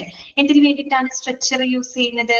A structure is an instrument that is used for carrying patients who need the medical care അല്ലെ. മെഡിക്കൽ കെയർ ആവശ്യമായിട്ടുള്ള പേഷ്യൻസിനെ ക്യാരി ചെയ്യുന്നതിന് വേണ്ടിയിട്ട് ഉപയോഗിക്കുന്ന എക്യുപ്മെന്റ് ഏതാണത്? സ്ട്രക്ചർ ആണ്. ഓക്കെ, സ്ട്രക്ചർ ആണ്. ഇനി നോക്കിയേ, stretchers are mainly used in acute out of hospital care situations by emergency medical services. അപ്പൊ കൂടുതലും സ്ട്രക്ചറുകൾ എവിടെ ഉപയോഗിക്കുന്നത്? ആശുപത്രിക്ക് പുറത്തുള്ളതിൽ, ഔട്ട് ഓഫ് ഹോസ്പിറ്റൽ അതായത് ആശുപത്രിക്ക് പുറത്തുള്ള എമർജൻസി സേവനങ്ങളുടെ ഭാഗമായിട്ടാണ് നമ്മൾ എന്ത് ഉപയോഗിക്കുന്നത്? സ്ട്രക്ചർ ഉപയോഗിക്കുന്നത്. ആശുപത്രിക്ക് അകത്ത് ഉപയോഗിക്കുന്നത്, പക്ഷെ കൂടുതലും ആളുകൾ പുറത്തുനിന്ന് അപകടം പറ്റിയ ആളുകളെ ഹോസ്പിറ്റലിലേക്ക് എടുത്തുകൊണ്ട് വരുന്നത് ഈ ഒരു സ്ട്രക്ചർ ആയതുകൊണ്ട് തന്നെ ഔട്ട് ഓഫ് ഹോസ്പിറ്റൽ എമർജൻസി സർവീസിന്റെ ഭാഗമായിട്ടാണ് കൂടുതലും ഈ സ്ട്രക്ചറുകൾ ഉപയോഗപ്പെടുത്തുന്നത്. ഓക്കെ, ഓക്കെ ആണല്ലോ. ആർക്കെങ്കിലും എന്തെങ്കിലും മനസ്സിലാവാത്തുണ്ടെങ്കിൽ പറയണോ കേട്ടോ. ഞാനിത് നിങ്ങൾക്ക് ഓക്കെ ആണ്, കാരണം വലിയ ബുദ്ധിമുട്ടുള്ളതൊന്നുമല്ല, കുറെയൊക്കെ നമുക്ക് അറിയാവുന്നത് കൊണ്ടാണ് കേട്ടോ അങ്ങനെ സ്പീഡിൽ പോകുന്നത്. ഇനി ആർക്കെങ്കിലും എന്തെങ്കിലും മനസ്സിലാവുന്നില്ല, റിപ്പീറ്റ് ചെയ്യണമെന്ന് വെച്ചാൽ മെസ്സേജ് ചെയ്താൽ മതി കേട്ടോ. അടുത്തതാണ് സക്ഷനിങ് മെഷീൻ ട്ടോ. സക്ഷനിങ് മെഷീൻ പേര് കേൾക്കുമ്പോൾ തന്നെ നമുക്ക് അറിയാൻ പറ്റും. സക്ഷന് വേണ്ടിയിട്ട് അത് തന്നെ ആസ്പിറേറ്റർ എന്ന് പറയൂ ട്ടോ. ആസ്പിറേറ്റർ എന്ന് പറയും, സക്ക് ചെയ്യുന്നതിന് വേണ്ടിയിട്ട് എടുക്കുന്ന ഒരു മെഷീൻ ആണ് കേട്ടോ. A suctioning machine is a movable movable instrument that is used in the field of medicine for sucking fluids from a person's airways and mouth. ഇങ്ങനെയുള്ള സെന്റൻസ് ഒക്കെ അണ്ടർലൈൻ ചെയ്ത് വെക്കണം. ആ സെന്റൻസ് തന്നെ ചോദിച്ചിട്ട് ഏത് എക്യുപ്മെന്റ് ആണെന്നാണ് നിങ്ങളോട് ചോദിക്കാം. സോ ആ സെന്റൻസ് നിങ്ങൾ അണ്ടർലൈൻ ചെയ്ത് വെച്ചോളൂ. അതായത് നമ്മളൊരു വ്യക്തിയുടെ ശ്വാസകോശത്തിൽ നിന്നോ അല്ലെങ്കിൽ നമ്മുടെ വായിൽ നിന്നൊക്കെ ഈ പറയുന്ന ഫ്ലൂയിഡ്സുകൾ, അതായത് ഈ ബ്ലഡ് അല്ലെങ്കിൽ എന്താ പറയാ മ്യൂക്കസ് അങ്ങനെയുള്ള മറ്റു ബോഡി ഫ്ലൂയിഡ്സ് ഒക്കെ സക്ക് ചെയ്യുന്നതിനായിട്ട്, വലിച്ചെടുക്കുന്നതിന് വേണ്ടിയിട്ട് നമ്മൾ ഉപയോഗിക്കുന്ന ഒരു ഇൻസ്ട്രുമെന്റ് ആണ് അത് തന്നെ സലൈവ, ഉമിനീര്, അങ്ങനെയൊക്കെയുള്ള സംഭവങ്ങളൊക്കെ. സലൈവ ആവാം, ബ്ലഡ് ആവാം, മറ്റു ബോഡി ഫ്ലൂയിഡ്സ് ആവാം, മ്യൂക്കസ് ആയിരിക്കാം. ഓക്കെ, ഇങ്ങനെയുള്ള ഫ്ലൂയിഡ്സുകളൊക്കെ വലിച്ചെടുക്കുന്നതിന് വേണ്ടിയിട്ട് നമ്മൾ ഉപയോഗിക്കുന്ന എന്താ പറയാ എക്യുപ്മെന്റ് ഏതാണെന്ന് ചോദിച്ചാൽ അത് സക്ഷനിങ് മെഷീൻ ആണ്. പേരിൽ തന്നെ നമുക്ക് കിട്ടും, സക്കിങ്ങിന് വേണ്ടിയിട്ട് ഉപയോഗിക്കുന്നതാണ് അല്ലെ. ഓക്കെ, അപ്പൊ അതും മനസ്സിലായിട്ടുണ്ട് സക്ഷനിങ് മെഷീൻ എന്താണെന്നുള്ളത്. പിക്ചർ ഒക്കെ ഒന്ന് നോക്കി വെച്ചോളൂ കേട്ടോ. ഇനിയിപ്പോ നിങ്ങൾ ഹോസ്പിറ്റലൊക്കെ പോകുന്ന സാഹചര്യങ്ങളിലൊക്കെ അത് കാണുള്ളൂ. അടുത്തതാണ് ഫ്ലോ മീറ്റർ കേട്ടോ. ഫ്ലോ മീറ്റർ എന്താണ്? ഫ്ലോ മീറ്റർ ഇതും കണ്ടിട്ടുണ്ടാവും. ഓക്കെ, എന്താണ് ഫ്ലോ മീറ്റർ എന്ന് പറഞ്ഞാല്? A device controls and gauges the flow of A fluid and gas. അല്ലെ, ഈ പറയുന്ന ഫ്ലൂയിഡുകള് അല്ലെങ്കിൽ മറ്റുള്ള വാതകങ്ങള് ഇവയുടെ ഒഴുക്ക് അല്ലെ, ഇതിന്റെ ഫ്ലോ കൺട്രോൾ ചെയ്യുന്നതിന് വേണ്ടിയിട്ട്, റെഗുലേറ്റ് ചെയ്യുന്നതിന് വേണ്ടിയിട്ട് നമ്മൾ ഉപയോഗിക്കുന്ന ഡിവൈസ് ആണ് ഫ്ലോ മീറ്റർ എന്ന് പറയുന്നത്. നമ്മളിവിടെ മെഡിക്കൽ ഗ്യാസ് പഠിച്ചപ്പോ സെക്കൻഡറി എക്യുപ്മെന്റ് പഠിച്ചില്ലേ? സെക്കൻഡറി എക്യുപ്മെന്റിന് എന്ത് പറഞ്ഞു പോകുന്നില്ല? ഈ എക്യുപ്മെന്റിനെ പറ്റി ഫ്ലോ മീറ്റർ എന്നൊക്കെ പറഞ്ഞു പോയില്ലേ? ഓക്കെ, അതന്നെ. അതായത് ഈ ഫ്ലൂയിഡ് അതുപോലെ തന്നെ ഗ്യാസുകള് അതിന്റെയൊക്കെ ഒഴുക്ക് ഫ്ലോയിന് അത് തന്നെ ഓക്സിജൻ സിലിണ്ടറിന്റെ മുകളിൽ ഉണ്ടായിരിക്കും. കാര്യം സിലിണ്ടറിൽ നിന്ന് വരുന്ന ഗ്യാസിനെ കറക്റ്റ് റെഗുലേറ്റ് ചെയ്ത് അതിന്റെ ഫ്ലോയിനെയാണ് അവിടെ കൺട്രോൾ ചെയ്യുന്നത് കേട്ടോ. അതുകൊണ്ടാണ് അതിന്റെ പേര് അങ്ങനെ വന്നത്, ഫ്ലോ മീറ്റർ എന്ന് പറയുന്നത്. Okay, in anaesthetic gas machine it is the flow meter that gases by speed of flow based on their viscosity and density. അപ്പൊ പ്രത്യേകിച്ച് നമ്മുടെ അനസ്തെറ്റിക് ഗ്യാസുകളുടെ അനസ്തെറ്റിക് ഗ്യാസ് മെഷീനിലൊക്കെ ഇത് കാണാം. നിങ്ങൾ പറഞ്ഞ പോലെ ഓക്സിജൻ സിലിണ്ടറിലൊക്കെ കാണാം. നമ്മൾ തുടക്കം പറഞ്ഞില്ലേ, ചില എക്യുപ്മെന്റ്സ് സിംഗിൾ ആയിട്ട് ഉപയോഗിക്കും, മറ്റു ചിലത് മറ്റു പല അപ്പാരറ്റസിന്റെയും ഭാഗമായിട്ട് അതിന്റെ ഒരു കമ്പോണന്റ് ആയിട്ട് ഉപയോഗിക്കുന്നു പറഞ്ഞു. അതുപോലെ ഫ്ലോമീറ്റർ എന്ന് പറയുന്നതും പൊതുവെ ഈ അനസ്തെറ്റിക് ഗ്യാസ് മെഷീന്റെ ഒക്കെ ഒരു കമ്പോണന്റ് ആയിട്ട് ഉപയോഗിക്കുന്ന ഒരു എക്യുപ്മെന്റ് ആണ് കേട്ടോ. അത് വന്നിട്ട് വിസ്കോസിറ്റി അതുപോലെ തന്നെ ഡെൻസിറ്റി അങ്ങനെയുള്ള ഈ രണ്ട് ഫാക്ടേഴ്സ് എന്ന് പറഞ്ഞാല് ഈ ഫ്ലൂയിഡ്സിന്റെ ഗ്യാസസിന്റെ ഒഴുക്കിനെ അഫക്ട് ചെയ്യുന്ന രണ്ട് ഫാക്ടേഴ്സ് ആണ്. വിസ്കോസിറ്റി എന്നൊക്കെ പറഞ്ഞു. വിസ്കോസിറ്റി എന്ന് പറഞ്ഞാൽ സ്റ്റിക്കി ആയിട്ടുള്ള അവസ്ഥയാണ് അല്ലെ. വിസ്കോസിറ്റി കൂടുമ്പോൾ എന്ത് കുറയും? ഒഴുക്ക് കുറയും. അതുപോലെ തന്നെ ഡെൻസിറ്റി സാന്ദ്രത അല്ലെ, ഒരു ഹെവിനെസ് ആണ് ഉദ്ദേശിക്കുന്നത്. അപ്പം ഇത്തരത്തിലുള്ള വിസ്കോസിറ്റി ഡെൻസിറ്റി അങ്ങനെയുള്ളതൊക്കെ അതിനെയൊക്കെ ബേസ് ചെയ്തിട്ട് നമ്മൾ ഈ പറയുന്ന ഗ്യാസിന്റെയും മറ്റുള്ള ഫ്ലൂയിഡ്സിന്റെയും ഒക്കെ ഒഴുക്കിനെ കൺട്രോൾ ചെയ്യാനായിട്ട് ഉപയോഗിക്കുന്ന ഒരു എക്യുപ്മെന്റ് ആണ് ഫ്ലോ മീറ്റർ എന്ന് പറയുന്നത്. ഇത് പൊതുവെ അനസ്തെറ്റിക് ഗ്യാസ് മെഷീന്റെയും ഓക്സിജൻ സിലിണ്ടറിന്റെ ഒക്കെ ഭാഗമായിട്ട് കാണുന്ന ഒരു എക്യുപ്മെന്റ് ആണ് കേട്ടോ. ഓക്കെ ആണോ? ക്ലിയർ അല്ലേ ഫ്ലോ മീറ്റർ? നെക്സ്റ്റ് വരുന്നതാണ് സിറിഞ്ച് പമ്പ് കേട്ടോ. അതെന്താണ്? Syringe pump. സിറിഞ്ച് പമ്പിനെ പറ്റി പറയുകയാണെങ്കിൽ നോക്കിക്കോട്ടോ. A syringe driver or syringe pump it's a little infusion പമ്പാണ്. ഇൻഫ്യൂസ് ചെയ്യാന്ന് വെച്ചാൽ എന്താണ്? ഈ പറയുന്ന പേഷ്യന്റിന്റെ ബോഡിയിലോട്ട് ഇൻജെക്ട് ചെയ്യുന്നതിന് വേണ്ടിയിട്ട് ഉപയോഗിക്കുന്ന ഒരു എക്യുപ്മെന്റ് ആണ് അല്ലെ. അത് ഇൻജെക്ട് ചെയ്യുന്നതിന് വേണ്ടിയിട്ട് ഉപയോഗിക്കുന്ന എക്യുപ്മെന്റ് ആണ് കേട്ടോ ഇൻഫ്യൂഷൻ പമ്പ് എന്ന് പറയുന്നത്. ബ്രാക്കറ്റിൽ പറഞ്ഞിട്ടുണ്ട് consist of infuse withdraw capability. എന്തിനു വേണ്ടിയിട്ട് അത് ഉപയോഗിക്കുന്നത്? It is used to administer gradually small amounts of fluid with or without medication to a patient or for the use in chemical and biomedical research. അല്ലെ, ഇതിന് വേണ്ടിയിട്ടാണ് പേര് തന്നെ ഉണ്ടല്ലോ സിറിഞ്ച് പമ്പ്. കാരണം ഇവിടെ ഒരു സിറിഞ്ച് ഉണ്ട് ചെറിയ അളവില്, അതായത് വളരെ ഗ്രാജുവലി കൃത്യമായിട്ടുള്ള നിരക്കില് ഈ പറയുന്ന ഫ്ലൂയിഡ്സോ മെഡിസിൻസുകളൊക്കെ പേഷ്യൻസിലേക്ക് അഡ്മിനിസ്റ്റർ ചെയ്യുന്നതിന് വേണ്ടിയിട്ടാണ് നമ്മൾ എന്ത് ഉപയോഗിക്കുന്നത്? സിറിഞ്ച് പമ്പ് ഉപയോഗിക്കുന്നത്. അപ്പൊ ഇവിടെ നമുക്ക് ടൈമും മറ്റൊക്കെ സെറ്റ് ചെയ്ത് വെക്കാം. ഒരാളിങ്ങനെ നോക്കിയിരിക്കേണ്ട, മറ്റേ IV ഫ്ലൂയിഡ് ഒക്കെ കൊടുക്കുമ്പോൾ ഇങ്ങനെ സ്പീഡും മറ്റുമൊക്കെ കൺട്രോൾ ചെയ്തിരിക്കേണ്ട അങ്ങനത്തെ ആവശ്യം ഇവിടെ വരുന്നില്ല. ഇതുവരെ ടൈം നമുക്ക് സെറ്റ് ചെയ്ത് കഴിഞ്ഞാൽ ആ ടൈമിനുള്ളിൽ അതിനനുസരിച്ച് ഒരു കൃത്യമായിട്ടുള്ള നിരക്കില് ഗ്രാജുവലി നമുക്ക് ഈ പറയുന്ന ഫ്ലൂയിഡ് അല്ലെങ്കിൽ മെഡിക്കേഷൻസ് എന്ത് ചെയ്യാൻ പറ്റും? ആ ഒരു പേഷ്യന്റിലേക്ക് അഡ്മിനിസ്റ്റർ ചെയ്യാനായിട്ട് പറ്റും. ആ ഒരു ടൈം സെറ്റ് ചെയ്ത് വെച്ചാൽ ആ ടൈമിനനുസരിച്ച് കറക്റ്റ് ആയിട്ട് ഫ്ലൂയിഡ് അങ്ങനെ കയറി പോകുള്ളൂ കേട്ടോ. അവസാനം തീരുമ്പോൾ ഒരു ബീപ്പിംഗ് സൗണ്ട് പോലെ വരും, ഓഫ് ചെയ്താൽ മതി. ഓക്കെ, ഇതാണ് സിറിഞ്ച് പമ്പ് കേട്ടോ. ഓക്കെ, ക്ലിയർ ആണോ? മനസ്സിലായില്ലേ? ഇൻഫ്യൂഷൻ പമ്പ് കേട്ടോ. ചില എക്യുപ്മെന്റുകൾ പഠിച്ചു കഴിയുമ്പോൾ അവസാനം കൺഫ്യൂഷൻ വരരുത് കേട്ടോ. ഏകദേശം ഒരുപോലെ ഇരിക്കുന്ന ആൾക്കാർ വരും. ഇപ്പൊ സിറിഞ്ച് പമ്പ് കഴിഞ്ഞാൽ വേറെ ഇൻഫ്യൂഷൻ പമ്പ് എന്ന് പറഞ്ഞിട്ട് വേറെ ഒന്നും പഠിക്കാനുണ്ട്. പക്ഷെ തമ്മിൽ ഏകദേശം ചെറിയ ചെറിയ വ്യത്യാസങ്ങളുണ്ട്. അത് അങ്ങനെയൊക്കെ വരുന്നത് നിങ്ങൾ നോട്ട് ചെയ്ത് വെക്കണം. കാര്യം നമുക്ക് ഓപ്ഷനിൽ രണ്ടും ഒക്കെ വരുമ്പോൾ കൺഫ്യൂഷൻ, അതാണോ ഇതാണോ എന്നൊക്കെ കൺഫ്യൂഷൻ തോന്നും. അപ്പൊ അതൊക്കെ ഒന്ന് ശ്രദ്ധിച്ചാൽ മതി കേട്ടോ. ഓക്കെ, അടുത്തത് എന്താണ്? എല്ലാവർക്കും പരിചയമുള്ള ആളാണ് അല്ലെ, സ്റ്റെതസ്കോപ്പ്. ഓക്കെ, സ്റ്റെതസ്കോപ്പിനെ പറ്റി എന്ത് നമുക്ക് പറയാം? The stethoscope is an auditory medical device for auscultation or listening to the inner sounds of an animal or human body. ഇതെല്ലാം ചെയ്ത് വെക്കാം.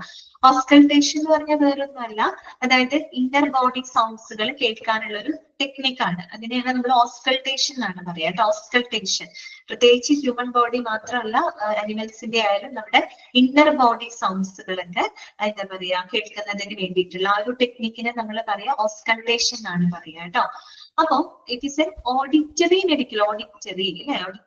Medical device for auscultation or listening to the inner sounds of an animal or human body. Okay, അടുത്തത് it will have a small disc shaped resonator that is put against the chest. അപ്പൊ അതിന്റെ ഭാഗമാണ് ഇതാണ് നമ്മുടെ റെസൊനേറ്റർ അല്ലെ, disk shaped ആയിട്ടുള്ള resonator ഉണ്ട്. And it is put against the chest and two tubes, കണ്ടോ, 2 ട്യൂബ്സുകൾ ഉണ്ട് അല്ലെ, that is connected to the ear pieces, ചെവിയിൽ വെക്കുന്നത്. And it is often used to hear the sounds of the lungs and heart അല്ലെ. നമ്മുടെ ഹാർട്ടിന്റെ മാത്രമല്ല ലങ്സ്, നമ്മുടെ ശ്വാസകോശത്തിന്റെ ഒക്കെ സൗണ്ടുകളും മറ്റും കേൾക്കാനായിട്ട് സാധിക്കും അല്ലെ, സ്റ്റെതസ്കോപ്പിലൂടെ കേൾക്കാനായിട്ട് സാധിക്കും. ഓക്കെ, അറിയാവുന്നതാണ്. അടുത്തത് കേട്ടോ, നിങ്ങൾ ഇതേ പറഞ്ഞ സംഭവം തന്നെയാണ് ക്രാഷ് കാർട്ട്. ഓക്കെ, നമ്മൾ നേരത്തെ ട്രോളി പറഞ്ഞില്ലേ, അതിനകത്ത് വന്ന ആളാണ് അല്ലെ ക്രാഷ് കാർട്ട്. അതും ഒരു ട്രോളിയാണ് അല്ലെ, മൂവബിൾ ആയിട്ടുള്ള ഇൻസ്ട്രുമെന്റ് ആണ് കേട്ടോ. അപ്പൊ നോക്കാം, it is known by other names like code cart. Underline ചെയ്യാം കേട്ടോ. കോഡ് കാർട്ട് അല്ലെങ്കിൽ എന്ത് പറയാം, മാക്സ് കാർട്ട്, അല്ലെങ്കിൽ നേരത്തെ നമ്മൾ പഠിച്ചതാണ് ക്രാഷ് കാർട്ട് കേട്ടോ. അങ്ങനെ 3 പേരുകളിലാണ് ഇത് അറിയപ്പെടുന്നത്. ഇതൊക്കെയാണ് കോഡ് കാർട്ട്, മാക്സ് കാർട്ട് അല്ലെങ്കിൽ ക്രാഷ് കാർട്ട് എന്നൊക്കെ പറയാം. അപ്പൊ നമ്മൾ പറഞ്ഞു ക്രാഷ് എന്ന് പറയുമ്പോൾ തന്നെ എമർജൻസി ആയിട്ടുള്ള എക്യുപ്മെന്റ്സുകൾ, ഇൻസ്ട്രുമെന്റുകളൊക്കെ ക്യാരി ചെയ്യുന്നതിന് വേണ്ടിയിട്ടാണ് ഇത് ഉപയോഗപ്പെടുത്തുന്നത് കേട്ടോ. Okay, it is a set of trays or drawers or shelves on wheels used in hospitals for transportation and dispensing of emergency medication or equipment അല്ലെ. കാരണം ഇതെന്ന് പറയുമ്പോൾ പ്രത്യേക ഷെൽഫുകൾ ഉണ്ട്, തുറന്നിരിക്കുകയല്ല, അതിന് ഷെൽഫുകൾ ഉണ്ട്, ഡ്രോയറുകളുണ്ട്, അപ്പോ ഇത്തരം ട്രേകളൊക്കെ ഉണ്ട്.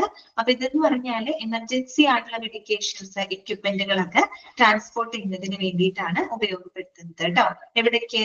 At the site of medical or surgical emergency for life support protocols to potentially save someone's life അല്ലെ. Okay, ACLS or ALS. ACLS എന്താണ്, നിങ്ങൾ ടെർമിനോളജിയിൽ പഠിച്ചിട്ടുണ്ട്, അഡ്വാൻസ്ഡ് കാർഡിയാക് ലൈഫ് സപ്പോർട്ട്. അത് തന്നെ കേട്ടോ, അഡ്വാൻസ്ഡ് കാർഡിയാക് ലൈഫ് സപ്പോർട്ട്. അതിനകത്ത് അബ്രിവേഷൻ ഒക്കെ പഠിച്ചില്ലേ, അതിനകത്ത് ഉണ്ട് ഈ സംഭവം കേട്ടോ, അഡ്വാൻസ്ഡ് കാർഡിയാക് ലൈഫ് സപ്പോർട്ട്. അങ്ങനെയൊക്കെയുള്ള കേസുകൾ, എമർജൻസി സിറ്റുവേഷനിൽ ഇൻസ്ട്രുമെന്റുകളെ ട്രാൻസ്പോർട്ട് ചെയ്യുന്നതിന് വേണ്ടിയിട്ട് ഉപയോഗിക്കുന്നതാണ് ക്രാഷ് കാർട്ട്. മറ്റു പേരുകൾ ഏതൊക്കെയാണ്? കോഡ് കാർട്ട് അഥവാ മാക്സ് കാർട്ട് എന്നൊക്കെ പറയും കേട്ടോ. ഓക്കെ, അടുത്തത് എന്താണ്? നെബുലൈസർ. വീടുകളിലൊക്കെ, മിക്കവരുടെ വീടുകളിലൊക്കെ ഉണ്ടാവേണ്ടതാണ്. ഓക്കെ, കുട്ടികളൊക്കെ ഉള്ള വീട്ടിൽ ആവശ്യമായിട്ട് വരും ഈ സംഭവം, നെബുലൈസർ. പക്ഷെ പൊതുവെ വീട്ടിൽ ഇതിനെ നെബുലൈസ് ചെയ്യാനായിട്ട് ഇപ്പൊ ഹോസ്പിറ്റലിൽ നിന്ന് അനുവദിക്കാറില്ല, കാരണം ഓക്സിജൻ സപ്ലൈയും കൂടെ കൊടുക്കണം എന്നുള്ളൊരു ആവശ്യം പറയുന്നുണ്ട്. അതുകൊണ്ട് തന്നെ വീട്ടിലിരുന്ന് നെബുലൈസ് ചെയ്യുന്നതിനോട് ആദ്യം പൊതുവെ ഇപ്പൊ ഡോക്ടേഴ്സ് അധികം പറയാറില്ല. ഓക്കെ, ഹോസ്പിറ്റലിൽ തന്നെ വന്ന് ചെയ്യാൻ പറയാറുണ്ട്. പിന്നെ അതിന്റെ കൂടെ ഒരു ഓക്സിജൻ സപ്ലൈയും കൂടെ കൊടുക്കണം എന്നുള്ളൊരു ഇത് പറയാറുണ്ട് ഇപ്പൊ. ഓക്കെ, എങ്കിലും വീട്ടിലൊക്കെ ഉണ്ടാവാം. നോക്കാം, nebuliser. It is a drug delivery instrument. Okay, drug delivery instrument. അത് തന്നെ ആസ്മ പേഷ്യന്റ്, ഭയങ്കര ചെസ്റ്റ് ഇൻഫെക്ഷൻ ഒക്കെ വരുമ്പോഴൊക്കെ ഉപയോഗിക്കാറുണ്ട്. It is used to give medication in the form of a mist inhaled into the lungs. Gas രൂപത്തിലുള്ള mist എന്നോട് ഉദ്ദേശിച്ചത് gas രൂപത്തിലുള്ള ഈ പറയുന്ന മരുന്നുകള് ലങ്സിലോട്ട് ഡെലിവർ ചെയ്യുന്നതിന് വേണ്ടിയിട്ട് ഉപയോഗിക്കുന്ന ഒരു ഇൻസ്ട്രുമെന്റ് ആണ് അല്ലെ നെബുലൈസർ എന്ന് പറയുന്നത്. Nebulizers are mainly used in the treatment of cystic fibrosis, asthma, COPD, and other respiratory diseases or disorders. കൂടുതൽ എന്താണ്, ശ്വാസ സംബന്ധമായിട്ടുള്ള പ്രശ്നങ്ങളുടെ ട്രീറ്റ്മെന്റിന് വേണ്ടിയിട്ടാണ് നെബുലൈസർ ഉപയോഗിക്കുന്നത് അല്ലെ. സിസ്റ്റിക് ഫൈബ്രോസിസ് എന്നൊക്കെ പറയുന്നത് ഈ പറയുന്ന റെസ്പിറേറ്ററി ഡിസീസ് ആണ് കേട്ടോ. ഓക്കെ, അതുപോലെ ആസ്മ, COPD അല്ലെ, ക്രോണിക് ഒബ്സ്ട്രക്റ്റീവ് പൾമണറി ഡിസീസ്, അങ്ങനെയുള്ള ശ്വാസകോശ രോഗങ്ങൾക്കൊക്കെ വേണ്ടിയിട്ട്, ട്രീറ്റ്മെന്റിന് വേണ്ടിയിട്ട് നമ്മൾ എന്ത് ഉപയോഗിക്കുന്നുണ്ട്, നെബുലൈസറുകൾ ഉപയോഗിക്കാറുണ്ട്. ഓക്കെ, നെക്സ്റ്റ് വരുന്നതാണ് സ്റ്റീം ഇൻഹേലർ. സ്റ്റീം ഇൻഹേലർ നമ്മുടെ വീട്ടിലൊക്കെ ഉണ്ടാവും അല്ലെ. സ്റ്റീം ഇൻഹേലർ അപ്പൊ നോക്കൂ എന്താണ് അതിന്റെ ഫംഗ്ഷൻ നോക്കി. അതെന്ന് പറയുമ്പോൾ മരുന്നിന് വേണ്ടിയിട്ടല്ല. സ്റ്റീം ഇൻഹേലർ എന്ന് പറഞ്ഞാൽ ജസ്റ്റ് ആവി അടിക്കുക എന്നുള്ള ഒരു പർപ്പസ് മാത്രമാണ്. അല്ലാണ്ട് നെബുലൈസർ എന്ന് പറയുമ്പോൾ ശരിക്കും അത് മെഡിസിൻ അഡ്മിനിസ്റ്റർ ചെയ്യാൻ തന്നെ ഉപയോഗിക്കുന്ന ഒരു എക്യുപ്മെന്റ് ആണ് നെബുലൈസർ എന്ന് പറഞ്ഞാൽ. സ്റ്റീം ഇൻഹേലർ എന്ന് പറയുമ്പോൾ ജസ്റ്റ് സ്റ്റീം എടുക്കാന്ന് മാത്രമല്ല, അതിന്റെ കൂടെ മരുന്നൊന്നിട്ട് ഇൻഹേൽ ചെയ്യരുതെന്ന് പറയാറുണ്ട് പൊതുവെ. ഓക്കെ, അപ്പൊ നമുക്ക് നോക്കാം. The most common and major benefit of the natural steam inhalation therapy is it's marvellous way of treating the respiratory problems or complications generated with the balm and moist air while inhaling with this process of steam inhalation. പ്രത്യേകിച്ച് നമുക്ക് seasonal infections ഒക്കെ വരുമ്പോ അല്ലെ, ജലദോഷം അല്ലെ, അതേപോലുള്ള called ഒക്കെ വരുന്ന സമയത്തൊക്കെ ഇത്തരത്തില് ഈർപ്പമുള്ളത് അല്ലെങ്കിൽ ചൂടുള്ള കാലാവസ്ഥയിലൊക്കെ വരുന്ന റെസ്പിറേറ്ററി പ്രോബ്ലംസുകളൊക്കെ ട്രീറ്റ് ചെയ്യുന്നതിനായിട്ട് നമ്മൾ സ്റ്റീം എടുക്കാനായിട്ട് അല്ലെ ജസ്റ്റ് ഉപയോഗിക്കുന്ന ഒരു എക്യുപ്മെന്റ് ആണ് സ്റ്റീം ഇൻഹേലർ എന്ന് പറയുന്നത്. ഓക്കെ ആണല്ലോ.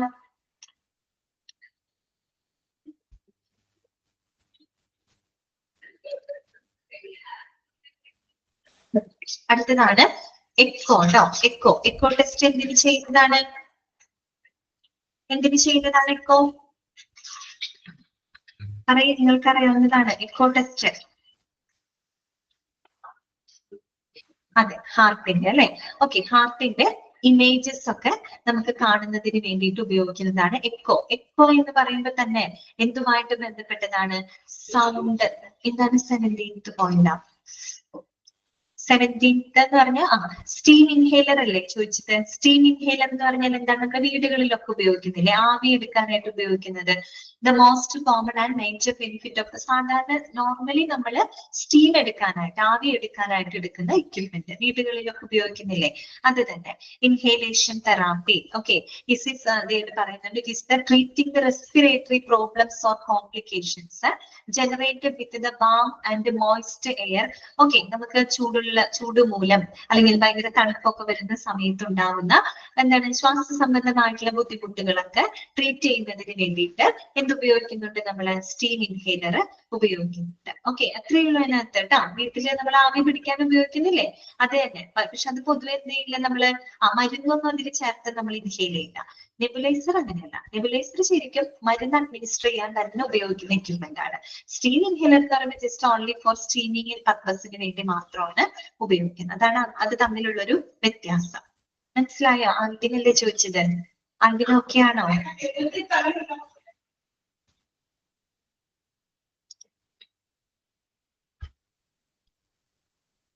അടുത്തത് എക്കോ ആണ് കേട്ടോ. എക്കോ ടെസ്റ്റ് നിങ്ങൾ കേട്ടിട്ടുണ്ടായിരിക്കും അല്ലെ. എന്തിനു വേണ്ടിയിട്ടാണ്? നമ്മൾ ഹാർട്ടിന്റെ ഇമേജസും മറ്റും കാണുന്നതിന് വേണ്ടിയിട്ടാണ് എക്കോ ടെസ്റ്റ് ഉപയോഗിക്കുന്നത്. ഈ എക്കോ എന്ന് കേൾക്കുമ്പോൾ തന്നെ നമ്മളുടെ എക്കോ എന്ന് പറയുമ്പോൾ പൊതുവെ ഇതുമായിട്ട് ബന്ധപ്പെട്ടത് സൗണ്ട് ആണ് അല്ലെ. സൗണ്ടുമായിട്ട് ബന്ധപ്പെട്ടിട്ടല്ലേ നമ്മൾ എക്കോ എന്ന വാക്ക് ഉപയോഗിക്കാറ്. അപ്പൊ അവിടെ നമ്മൾ ഉപയോഗിക്കുന്നത് സൗണ്ട് വേവ്സ് ആണ് ഉപയോഗിക്കുന്നത് കേട്ടോ. എക്കോ ടെസ്റ്റിൽ നമ്മൾ ഉപയോഗിക്കുന്നത് സൗണ്ട് വേവ്സ് ആണ്. ഓക്കെ, അപ്പൊ സൗണ്ട് വേവ്സുകൾ ഉപയോഗിച്ചു കൊണ്ട് നമ്മൾ എന്താണ് ഹൃദയത്തിന്റെ ഇമേജസും മറ്റും എടുക്കുന്ന ആ ഒരു ടെസ്റ്റിനെയാണ്, അല്ലെങ്കിൽ ആ ഒരു പ്രോസസ്സിനെ നമ്മൾ എക്കോ ടെസ്റ്റ് എന്നാണ് പറയാം. ഓക്കെ, അപ്പൊ നോക്കുക. The test is also known in the name of echocardiography. Echo എന്ന് പറയുമ്പോൾ എക്കോ കാർഡിയോഗ്രഫി. കാർഡിയോ എന്ന് തന്നെ കേൾക്കുമ്പോൾ നമുക്കറിയാം അല്ലെ, ഹൃദയ സംബന്ധമായിട്ടുള്ള എന്താ പറയാ പിക്ചറും മറ്റും എടുക്കാനായിട്ടാണ് ഇത് ഉപയോഗിക്കുന്നത് കേട്ടോ. ഒരു ഡയഗ്നോസ്റ്റിക് കാർഡിയക് അൾട്രാസൗണ്ട്. എക്കോ എന്ന് പറയുന്ന സൗണ്ട് ആണ്, സൗണ്ടുമായിട്ട് ബന്ധപ്പെട്ട വാക്കാണ്. അവിടെ എന്താണ് ഉപയോഗിക്കുന്നത്? അൾട്രാസൗണ്ട് വേവ്സ് ആണ് ഉപയോഗിക്കുന്നത് അല്ലെ. സാധാരണ ഫ്രീക്വൻസിനേക്കാളും ഉയർന്ന ഫ്രീക്വൻസി, ഇപ്പൊ നമ്മുടെ ഓഡിബിൾ ഫ്രീക്വൻസി ഉണ്ടല്ലോ, ഒരു 20 ഹെഡ്സ് തൊട്ട് 20 കിലോ ഹെഡ്സ് വരെയാണ് നമുക്ക് ഓഡിബിൾ ആയിട്ടുള്ള സൗണ്ട് വേവ്സ്. അതിനപ്പുറത്തേക്ക് ഫ്രീക്വൻസി ഉള്ള സൗണ്ട് വേവ്സ്, അതിനെയാണ് അൾട്രാസൗണ്ട് എന്ന് നമ്മൾ പറയുന്നത്.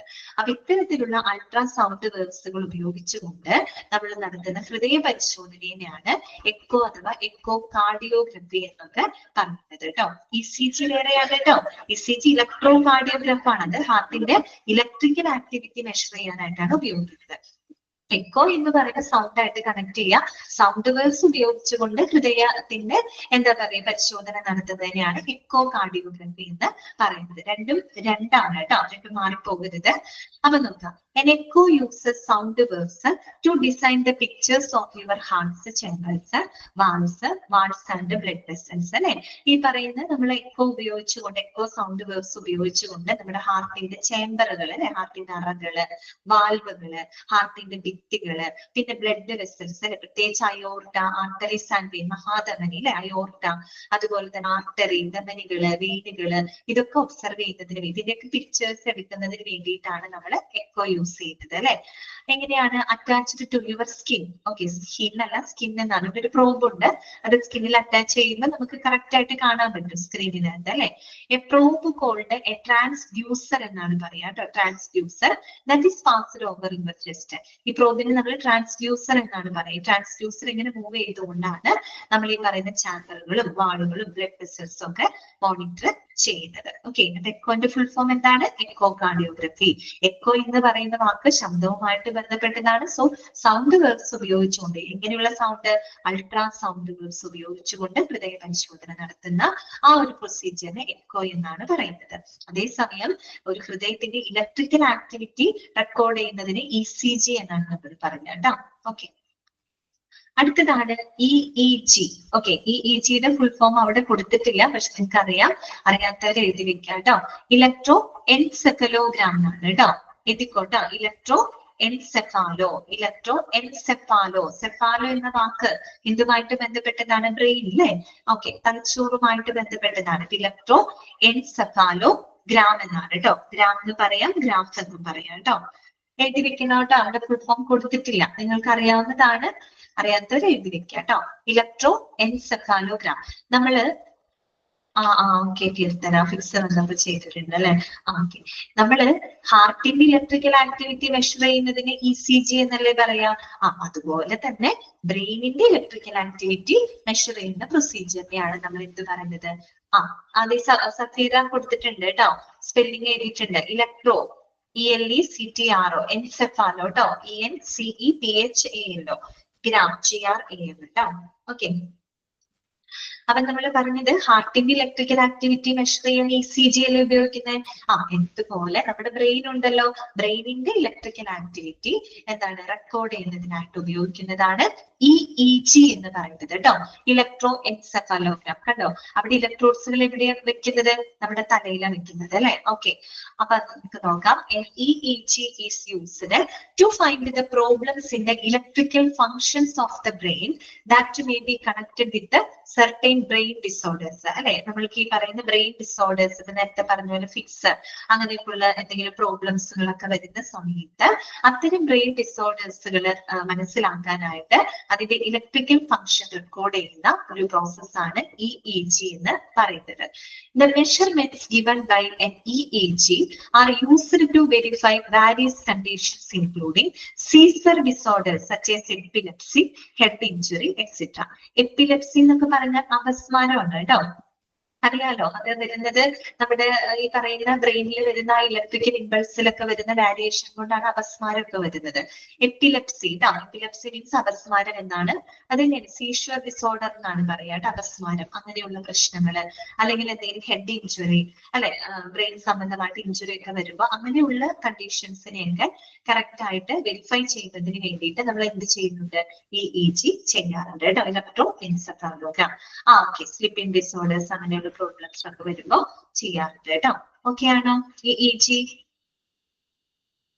അടുത്തതാണ് 20ാമത്തെയാണ് ഒഫ്താൽമോസ്കോപ്പ് കേട്ടോ ഇതാണ് ഒഫ്താൽമോസ്കോപ്പ് ഒഫ്താൽ തന്നെ കേൾക്കുമ്പോൾ നിങ്ങൾക്ക് അറിയാൻ പറ്റും എന്തുമായിട്ട് ബന്ധപ്പെട്ടതാണ് ഐ അല്ലെ കണ്ണുമായിട്ട് ബന്ധപ്പെട്ടതാണ് കേട്ടോ അപ്പൊ നോക്കാം ഒഫ്താൽമോസ്കോപ്പ് ആൾസോ കോൾഡ് ഫണ്ടോസ്കോപ്പി അണ്ടർലൈൻ ചെയ്ത് വെക്കാം കേട്ടോ ഫണ്ടോസ്കോപ്പി മറ്റൊരു പേരാണ് കേട്ടോ ഒഫ്താൽമോസ്കോപ്പ് ആൾസോ കോൾഡ് ഫണ്ടോസ്കോപ്പി ഫണ്ടസ് എന്താണ് ഫണ്ടസ് എന്ന് പറഞ്ഞാൽ എന്താണെന്ന് അറിയാമോ ഫണ്ടസ് ഓഫ് ദ ഐ എന്ന് പറഞ്ഞാൽ നമ്മുടെ inner layer of the I ആണ് കേട്ടോ ഇന്നർ ലെയർ ഓക്കെ നമ്മുടെ കണ്ണിന്റെ ഇന്നർ ഭാഗമാണ് കേട്ടോ ഏറ്റവും അകത്തുള്ള ഭാഗം ഉണ്ടല്ലോ അതായത് back surface of the layer ആണ് കേട്ടോ അതിനെയാണ് നമ്മൾ ഫണ്ടസ് എന്നാണ് പറയുന്നത് അതുകൊണ്ടാണ് അത് ഒബ്സർവ് ചെയ്യാൻ ഉപയോഗിക്കുന്നതുകൊണ്ടാണ് അതിന്റെ പേര് ഫണ്ടോസ്കോപ്പി എന്ന് പറയുന്നത് കേട്ടോ it is A test which permits A health professional to watch inside the fundus of the eye and the other structures using an ophthalmoscope അഥവാ ഫണ്ടോസ്കോപ്പ് എന്ന് പറയും കേട്ടോ.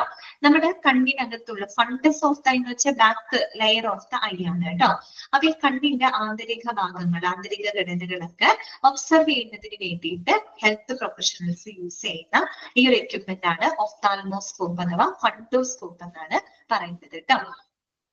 It is performed as a part of an eye examination and may be performed as a part of a customary physical examination. അപ്പം പൊതുവെ ഇത് സാധാരണ കണ്ണ് പരിശോധനയുടെ ഭാഗമായിട്ട് ഉപയോഗിക്കാറുണ്ട്. കസ്റ്റമറി ഫിസിക്കൽ അതായത് പതിവ് പരിശോധനകളുടെ ഭാഗമായിട്ടൊക്കെ നമ്മൾ ഈ ഒരു എക്യുപ്മെന്റ് പ്രത്യേകിച്ച് നല്ല കണ്ണ് പരിശോധനയുടെ ഭാഗമായിട്ട് എന്ത് ഉപയോഗിക്കുന്നുണ്ട്? ഫണ്ടോസ്കോപ്പ് അഥവാ ഒഫ്താൽമോസ്കോപ്പ് ഉപയോഗിക്കാറുണ്ട്. ഓക്കെ, ഓക്കെ ആണോ? അടുത്തത് നമുക്ക് വേണമെങ്കിൽ നെക്സ്റ്റ് ക്ലാസ്സിൽ പറയാം കേട്ടോ. 20 എണ്ണം ആയിട്ടുണ്ട്. ഓക്കെ, അപ്പൊ നമുക്ക് 43 എണ്ണം പഠിക്കാനായിട്ടുണ്ട് കേട്ടോ. ഓക്കെ, ഇത്രയും ഭാഗങ്ങള് ക്ലിയർ ആണെന്ന് വിചാരിക്കുന്നു കേട്ടോ. അടുത്തത് നമുക്ക് വേഗം പറഞ്ഞു പോവാവുന്ന കാര്യങ്ങളേ ഉള്ളൂ. സിമ്പിൾ ചാപ്റ്റർ ആണ് കേട്ടോ, എളുപ്പമുള്ള ചാപ്റ്റർ ആണ്. കാര്യം ഓരോ എക്യുപ്മെന്റുകളും എന്തിനു വേണ്ടിയിട്ടാണ് ഉപയോഗിക്കുന്നതെന്ന് മാത്രം നിങ്ങൾ മനസ്സിലാക്കി വെച്ചാൽ മതി. കുറെയൊക്കെ നിങ്ങൾക്ക് അറിയാവുന്നതാണ് കേട്ടോ. എളുപ്പമുള്ള, പെട്ടെന്ന് പഠിക്കാവുന്ന കാര്യമുള്ളൂ കേട്ടോ. ഓക്കെ, അപ്പൊ നമുക്ക് നെക്സ്റ്റ് ക്ലാസ് ഡൗട്ട്സ് എന്തെങ്കിലും ഉണ്ടെങ്കിൽ ചോദിക്കാം കേട്ടോ. ഞാൻ അൺമ്യൂട്ട് ചെയ്യാം. എന്തെങ്കിലും ഡൗട്ട്സ് എന്തെങ്കിലും ഉണ്ടെങ്കിൽ നിങ്ങൾക്ക് ചോദിക്കാം. അതർവൈസ് നമുക്ക് വൈൻഡപ്പ് ചെയ്യാം കേട്ടോ.